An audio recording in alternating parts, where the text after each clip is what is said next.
Hey all you beautiful people, I know it has been a while since I have seen your faces. I apologize for that. I've just been really busy with school. I'm in advanced genetics right now and it's kind of a gross class. I really like it, but it's also pretty time consuming. There's also just been kind of a lack of interest for me in the trading card game for a little bit. However, I'm back with a vengeance because I have a tournament report today. I think a lot of it has to do with, you get those lulls between tournaments. There's a big gap between regionals and cities, and I'd kind of been feeling meh about the game, and then, you go to one tournament and you're like, oh yeah, I love this game. So that's where I am right now. So I'm really excited. I did record for this city championship I went to.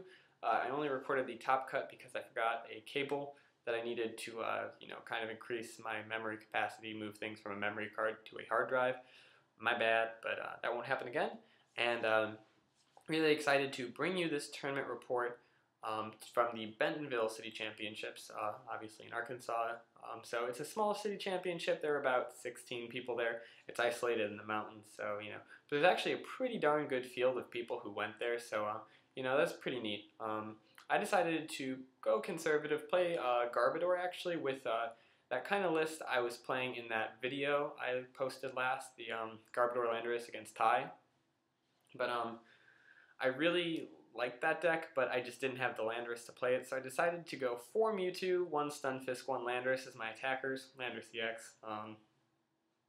So kind of an interesting choice of attackers. I really liked it though, so I would have gone down to 3 Mewtwo though, 4 was a little too much, but we'll get into that as the battles go on. Anyways, so round 1, I'm paired against Anthony, and he's playing Regigigas and Darkrai.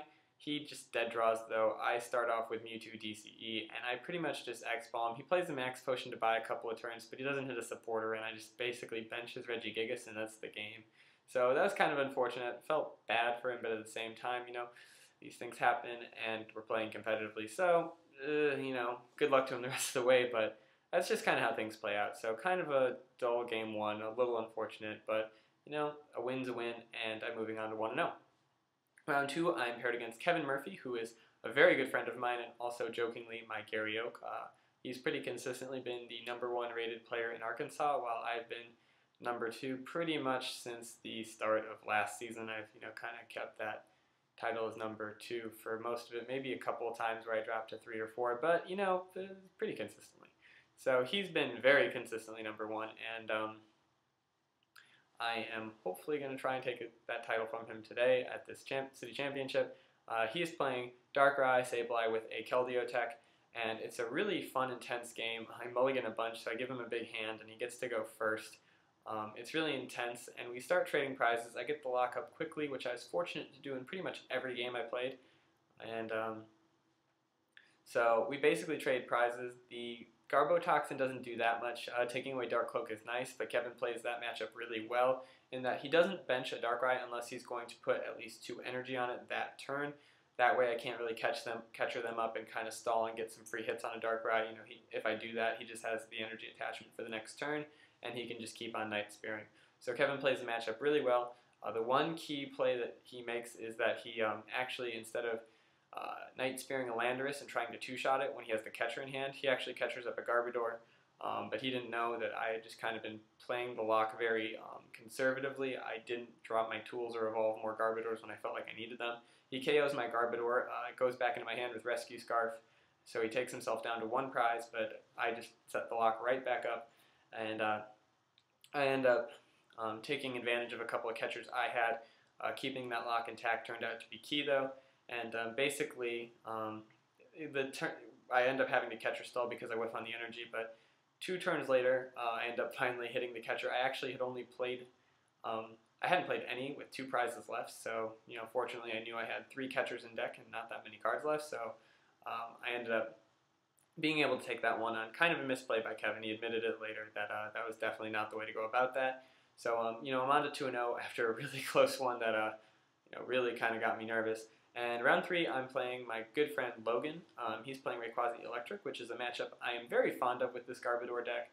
It seems to do really well, and he's actually not playing any Tool Scrappers. So when I get the lockup, I believe it's turn 2 or 3, he only has a couple of Electrics. I'm not too worried about them either, as I did get Landorus up. I did whiff a couple of energies with Landorus, which was unfortunate, but basically what ends up happening is that he, I think, takes out a Garbodor once with Raikou, but unfortunately for him, I have the Rescue Scarf, and Rescue Scarf was just key all day. I'm so glad I ran 3 in this deck.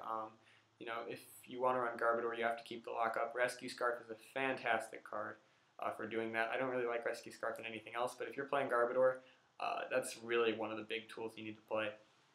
So I'm able to keep the lock up, and because of that and the fact that he doesn't seem to run Tool Scrapper, I actually run him out of energy, and he ends up decking out. I probably would have had the game in a couple of turns after that. I mean, he couldn't attack anyway, so it's pretty much, you know, game over there. I forced him, I kind of actually forced him to Juniper when he didn't have any Lightning and Discard to get rid of his Super Rod, which ended up being another huge part of that matchup. So, you know, really fun game, and I'm moving on to 3-0.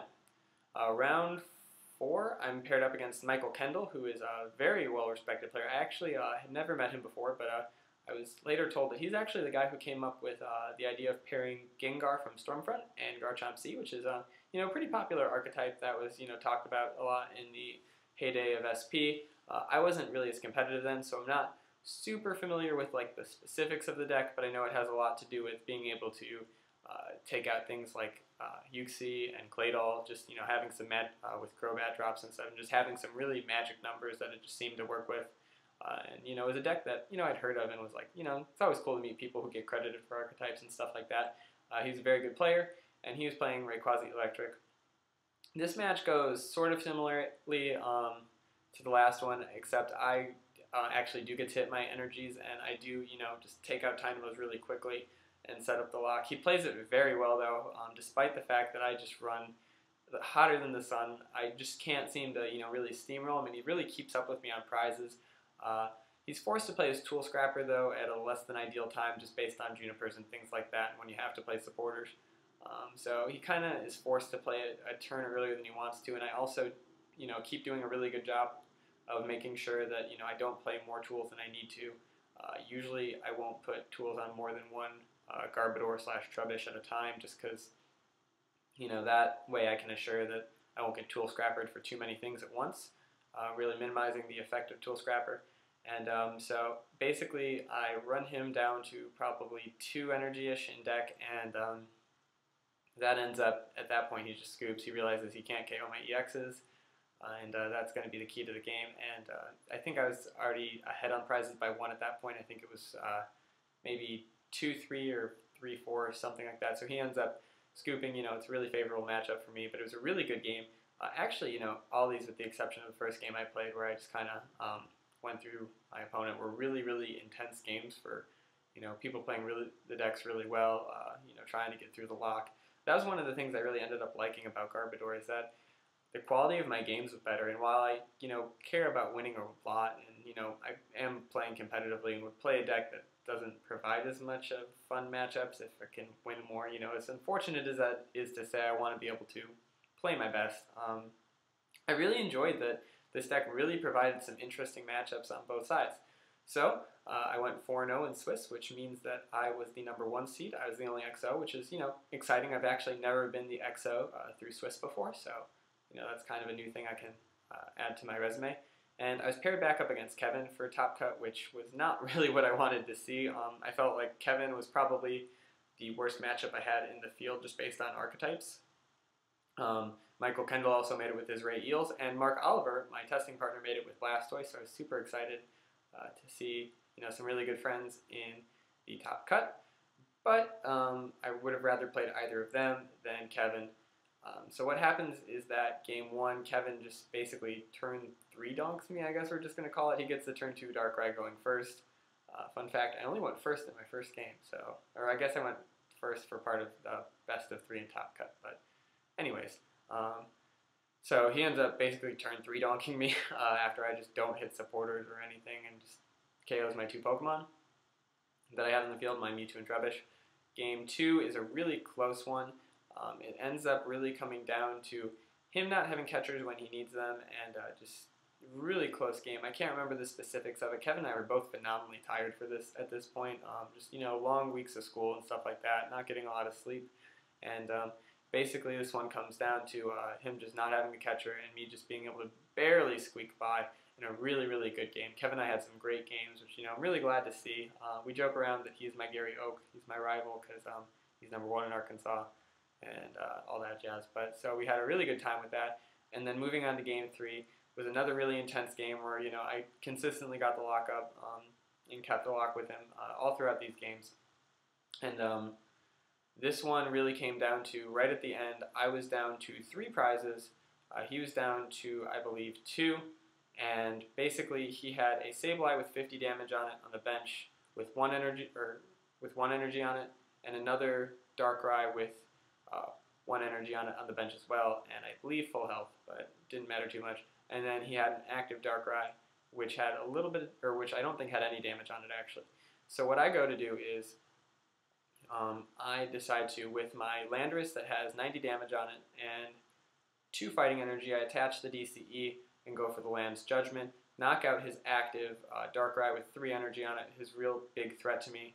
So now he has 2 Pokemon he can promote, and Garbotoxin is in effect, so he doesn't have Free Retreat with Dark Cloak. He promotes the Darkrai. He then, I think, attaches and plays the Juniper. He hits the energy switch, and that's enough to take me out. Had he not hit the energy switch, I would have had the Hammerhead with the fighting in my hand for the next turn. But he did have 2 in deck and a fairly skinny deck, so he had a pretty darn good shot at hitting it. But it was a really, really close match. That was pretty much all I could do. I definitely felt that I needed more fighting attackers in my deck, and that I kind of overestimated how good Mewtwo was against Darkrai when you don't have as much energy acceleration in your deck. So that was a little bit of a shortcoming of my deck in these matchups, but they're really fun. I end up taking 3rd, which is as good as I've ever finished in a city championship, and I take 30 points. So I'm up to 65 points on the season, which is, I think, getting up there. It's respectable, and I really, had a fun time. So that is that. I did record the top 4 of Mark Oliver and Michael Kendall, and the top 2 of Kevin Murphy and Michael Kendall, and we'll be narrating those over my Thanksgiving break when I have just a little bit more time. So expect those within the next, actually, 3, 4, 5 days or so. I should be starting to, post those. So I hope you guys enjoyed this tournament report. I'm going to try and be having way more content, especially when my semester ends. I'm going to the Chicago Marathon. I won't be recording there because, obviously the Top Cut are, a lot better at recording, way better equipment, all that jazz, and, a lot more subscribers and stuff like that. But hopefully I'll see if maybe I could try and talk to Kyle Sukievich and see if he wants to, do anything, with that maybe. So hope you guys enjoyed this tournament report. Make sure you rate, like, comment, subscribe, do all that good stuff, and I will see all of your beautiful faces later.